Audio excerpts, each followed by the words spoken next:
Bonjour. Aujourd'hui, nous nous retrouvons dans un contexte un petit peu particulier puisqu'il y a un vent de panique, qui souffle, dans le milieu de la scolarité, qu'elle soit, en maternelle, en primaire, en collège ou lycée. Beaucoup d'établissements, ferment, des écoles ferment. Donc quoi faire face à cette situation et comment, arriver à soutenir, les besoins des enfants, dans ce contexte? Donc, on va essayer de faire de cette situation un levier pour, aller plus loin, pour aider les enfants à révéler leur potentiel et vous aussi. C'est une gageure, mais on va essayer. Donc moi, je suis pédagogue, enseignante, en arts plastiques, formatrice en pédagogie et art-thérapie, art thérapeute et sophrologue. Je suis beaucoup, intervenue en milieu scolaire, aussi bien en crèche qu'en maternelle, école, primaire, collège, lycée et ce qui m'a permis aussi de bien être proche, des enseignants. J'ai aussi, beaucoup travaillé en cabinet, où j'ai été amenée à dialoguer avec les parents, évidemment, beaucoup aussi, avec les enfants et les adolescents, vous vous en doutez. Donc je vous propose de voir ensemble, que vous avez des choix, hein, malgré, la situation actuelle, hein, qui paraît, nous imposer, de façon, autoritaire, une seule solution. Moi, je vous invite à redynamiser votre pensée et à prendre conscience que vous êtes responsable de vos enfants et que vous avez des choix pour, donner, pendant, ce trimestre, on va prendre ce trimestre jusqu'à Noël, pour voir quel quotidien vous voulez donner à vos enfants. Il y a un préalable incontournable vous concernant, c'est, on pourra le résumer sous le terme, développer votre intelligence émotionnelle. Ce qui veut dire, face à cette situation, ayez conscience de vos émotions et mettez en place des outils pour les transformer. Bon, j'avais déjà fait, une vidéo, avant l'été, sur ce sujet, hein, avec, toute une méthode, expliquée précisément, vous pouvez retourner la voir et la mettre en pratique, qui concerne évidemment l'art-thérapie. Donc l'art-thérapie est un très, très bon support. Vous pouvez aussi, utiliser le sport dans ce domaine-là. Pensez bien quand, par exemple, vous voulez boxer ou vous voulez, courir, pour exprimer, votre tristesse ou votre colère ou votre désespoir, allez bien jusqu'au bout, mais une fois que vous sentez que vous avez lâché votre émotion, pensez bien à trouver un potentiel, une qualité, un idéal que vous voulez absolument atteindre et que vous allez aussi, respirer ou mettre en route ou construire, aussitôt, hein, pour prendre la place de ce que vous avez nettoyé. Voilà. Bien sûr, la nature est d'une grande aide. N'hésitez pas à faire des exercices en nature pour libérer vos émotions, pour aussi faire des land art ou des créativités respectueuses de la nature, où vous associez plusieurs éléments naturels, où vous célébrez, euh, comment dire, vous célébrez votre capacité à être créateur et à trouver des solutions face à une situation très difficile. C'est important que vous ayez de l'espérance pour aider vos enfants. Donc, je ne vais pas revenir sur le détail des protocoles sanitaires. Vous les avez, vous les connaissez. Par contre, je vais vous inviter à... Vous pouvez les relire, hein, je vous mettrai les liens dans les documents que vous allez pouvoir, dont vous allez pouvoir disposer.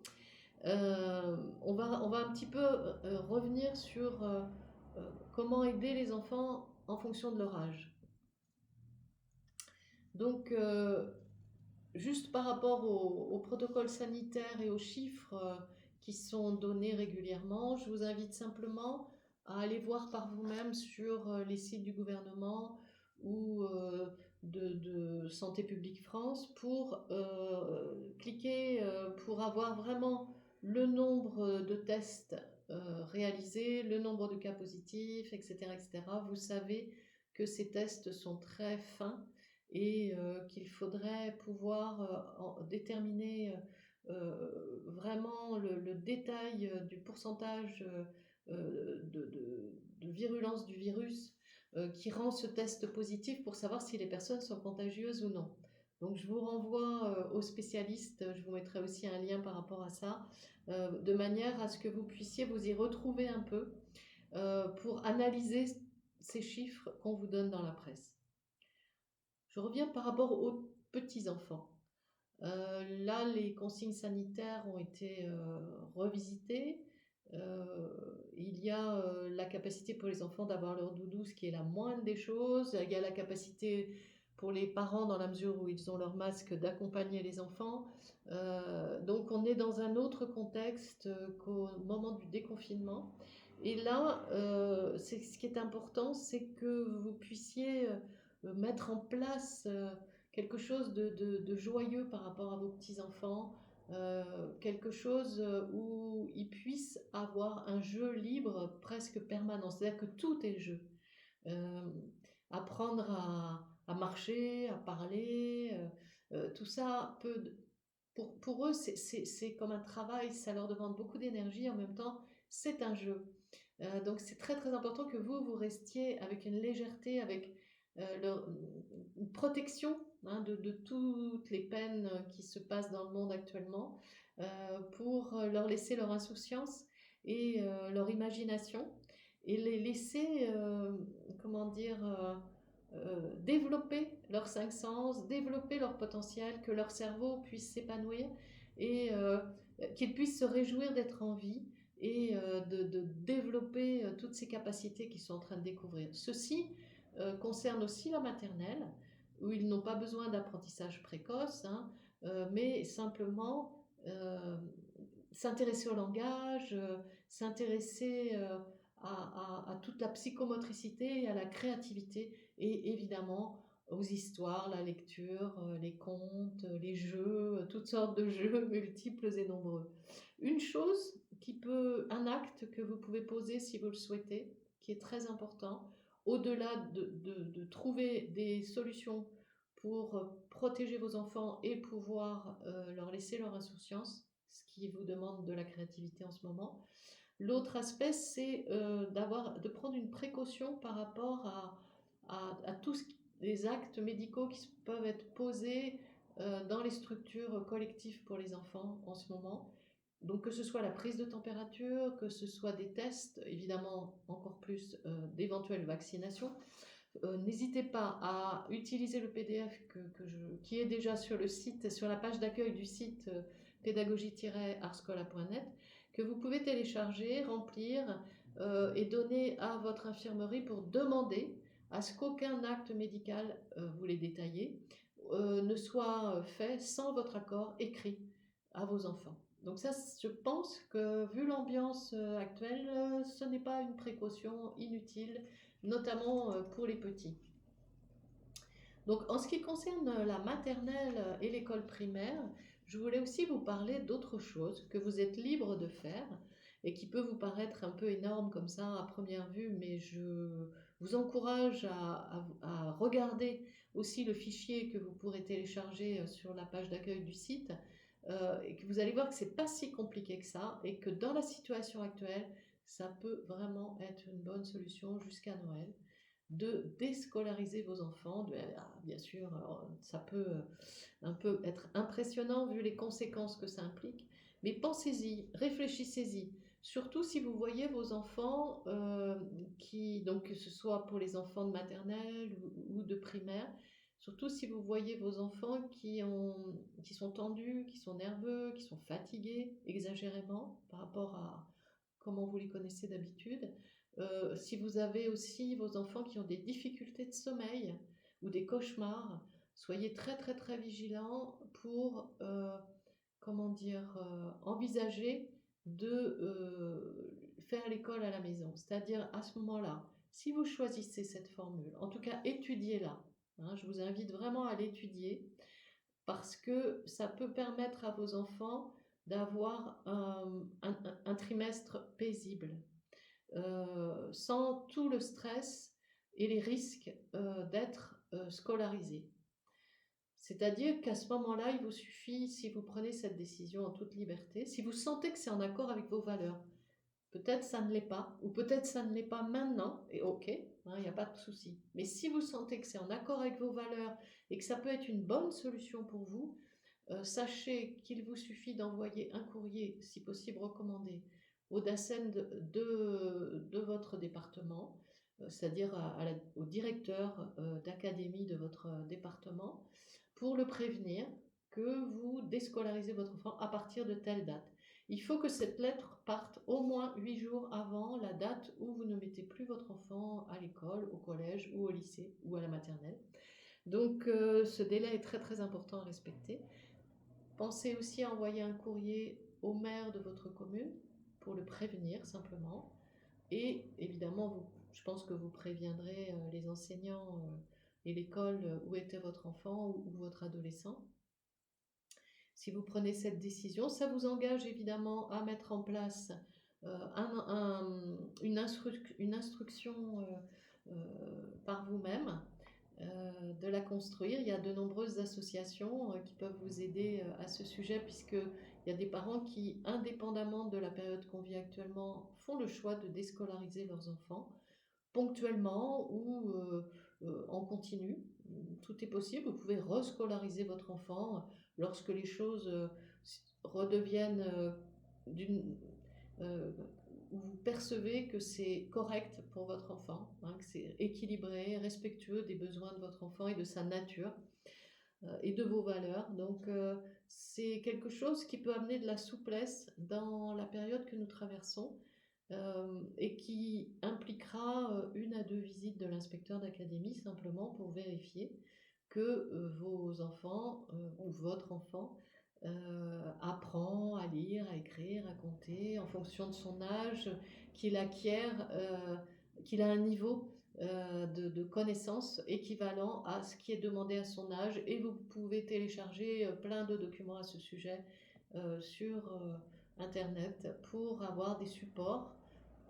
Faites-vous confiance, c'est pas si compliqué. Et ce qui peut s'associer à une activité en télétravail, c'est de ne travailler avec vos enfants que le matin. Ne soyez pas trop exigeants avec vos enfants. Et l'après-midi, laissez-les jouer, laissez-les faire du sport, laissez-les faire des activités créatrices qui vont les aider à intégrer ce que vous leur avez appris le matin. Et ça peut être un moyen de redynamiser une profondeur de relation très très riche, très très intéressante. Ensuite, c'est entre vos mains, la décision vous appartient. En tout cas, soyez vigilants. Actuellement, il y a des politiciens qui aimeraient mettre le port du masque dès 6 ans en place. Donc là, ce serait vraiment une mesure inadaptée, fortement inadaptée, très, très anxiogène, qui pourrait vous amener à prendre la décision que l'on vient d'évoquer, mais vous verrez. L'enfant à l'école primaire, il va avoir besoin d'apprendre, d'avoir des histoires extraordinaires, des contes, encore des contes, les histoires de personnages qui ont compté dans l'histoire, qui ont apporté des choses importantes. Il y a besoin d'un enthousiasme par rapport à la vie, par rapport à tous ces apprentissages, d'une originalité aussi. N'hésitez pas à leur partager des choses que vous aimez, ou si vous êtes enseignant, adaptez votre programme à des choses qui vous enflamment, qui vous enthousiasment, parce que c'est là-dessus qu'ils vont être émerveillés et qui vont vous suivre très très loin, et faites passer dans ces histoires les apprentissages que vous devez faire passer, et vous allez voir qu'ils vont s'en imprégner. Les chansons aussi peuvent beaucoup vous aider à faire passer un tas d'apprentissages. Les chansons autour des tables de multiplication sont parfaites à ce niveau.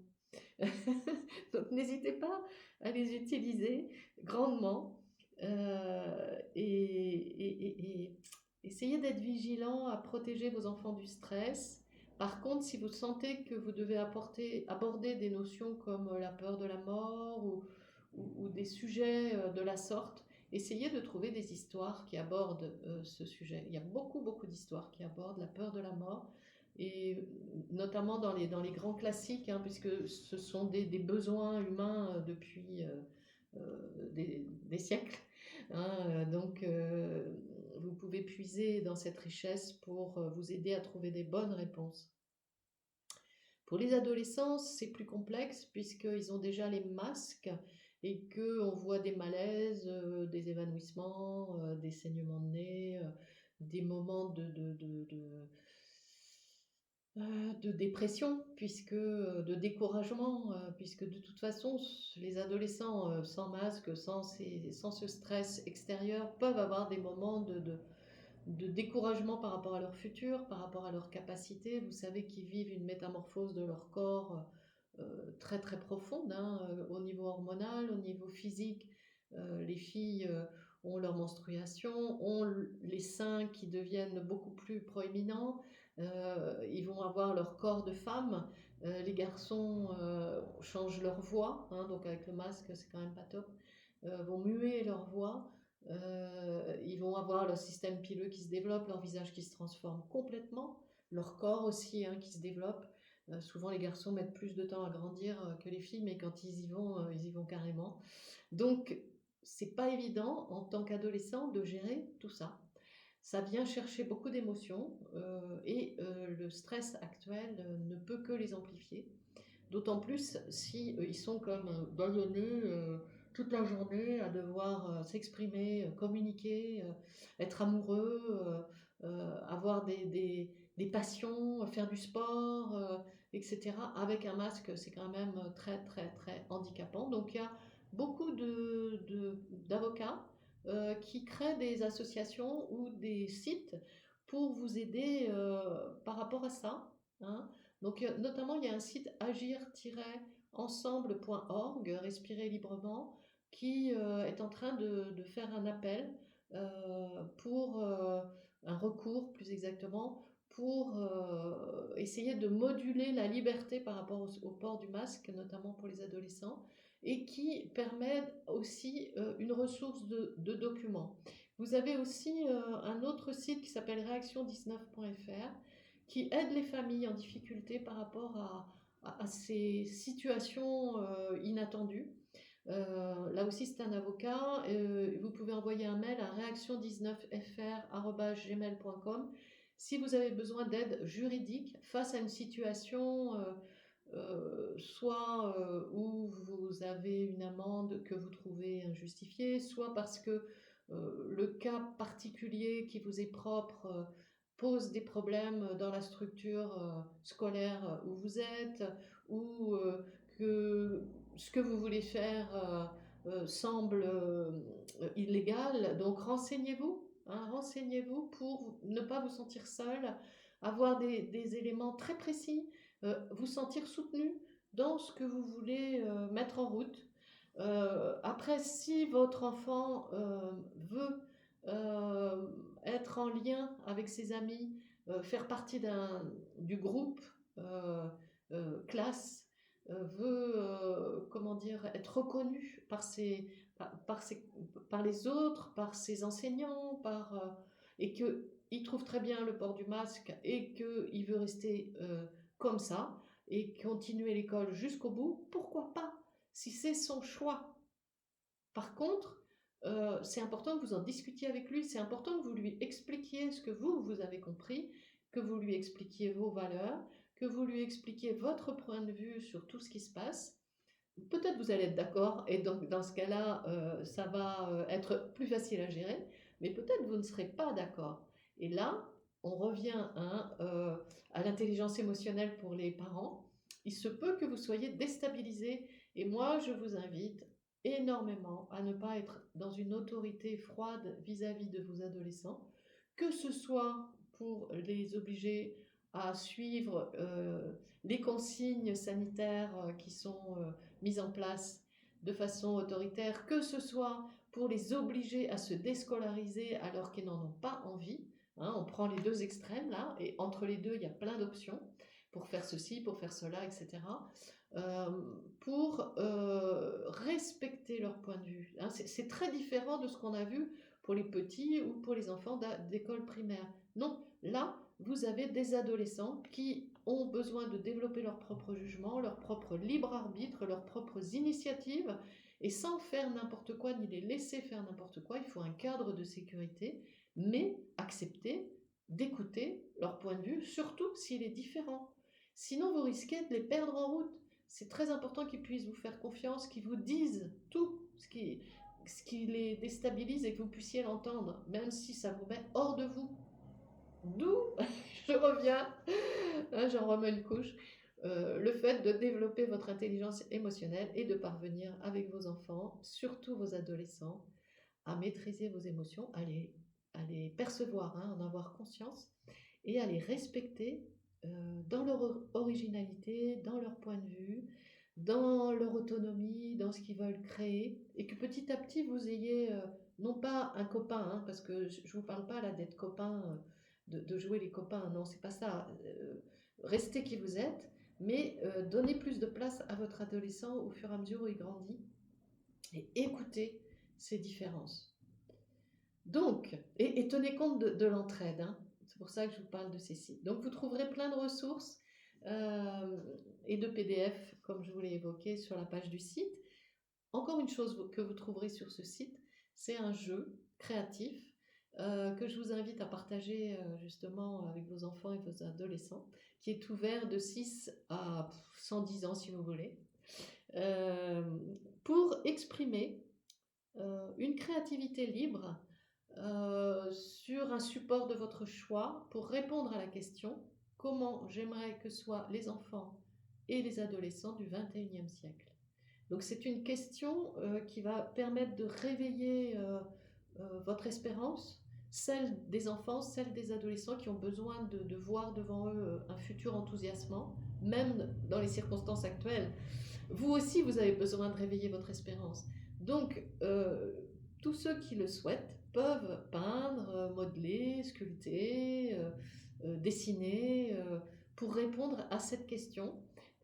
Ils peuvent aussi se filmer sur 4 minutes pour faire une scénette, un sketch, un poème, euh, toutes sortes de créativité pour euh, faire partager comment ils voient les enfants, les adolescents du 21e siècle. Il y aura une Alors, il faut que nous recevions toutes ces propositions avant février 2021. Vous avez le temps de préparer. Mais pensez-y, ça va vous aider. Et ça va aider vos enfants et vos adolescents à aller de l'avant. C'est vraiment quelque chose d'important à mettre en place. Et encore une chose, il y aura une exposition au moins virtuelle où tout ce qu'on recevra avant fin février 2021 sera exposé. C'est bien parce que ça peut être illimité. Et vous pourrez visiter cette galerie d'exposition virtuelle. Vous aussi retrouverez vos œuvres et un tas d'autres. Il y aura au moins une exposition près de Montpellier dans l'Hérault pour voir des œuvres en direct, hein, pouvoir se déplacer. Et j'espère qu'il y aura d'ici là d'autres expositions de prévues en région. Sachez que ces expositions ont pour but de dynamiser des partages autour de la question comment on voit les enfants et les adolescents du 21e siècle et tout faire pour que nos idéaux, nos souhaits se réalisent. Voilà, donc je vous remercie beaucoup de votre attention et puis je vous souhaite bon courage et surtout ayez confiance en vous et soyez pleinement créateurs d'ici Noël.